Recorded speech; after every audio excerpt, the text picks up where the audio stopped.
થયો છે। પાટીદારોએ આપેલી વિરોધની ચીમકીને લઈને સભા સ્થળે ચુસ્ત બંદોબસ્ત ગોઠવી દેવામાં આવ્યો છે। ત્યારે સુરતમાં ભાજપના શક્તિ પ્રદર્શન દરમિયાન 50થી વધુ કાર્યકરોની અટકાયત કરવામાં આવી છે। સભા સ્થળ પર ખુરશીઓ પણ ઉછળી આપ જોઈ રહ્યા છો તે દ્રશ્યો। જ્યારે આ માહોલ ગરમાયો અને ખુરશીઓ ઉછળી હતી તે સમયના છે। આપ જોઈ શકો છો સભા સ્થળના દ્રશ્યો। ખુરશીઓ ઉછળી હતી, 50થી વધુ કાર્યકરોની અટકાયત પણ કરવામાં આવી છે।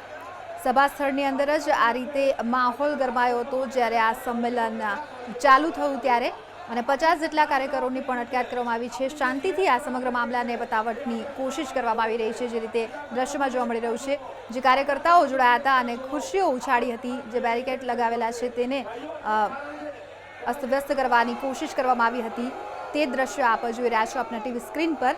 સુરતમાં ભાજપનું શક્તિ પ્રદર્શન યોજવામાં આવ્યું છે ત્યારે કાર્યકર્તાઓમાં થોડો રોષ જોવા મળ્યો અને આ રીતે ખુરશીઓ ઉછાળી હતી, નારેબાજી કરી હતી અને સભા સ્થળે ખુરશીઓ ઉછાળી હતી। શાંતિથી આ મામલાને પતાવવાની કોશિશ કરવામાં આવી રહી છે।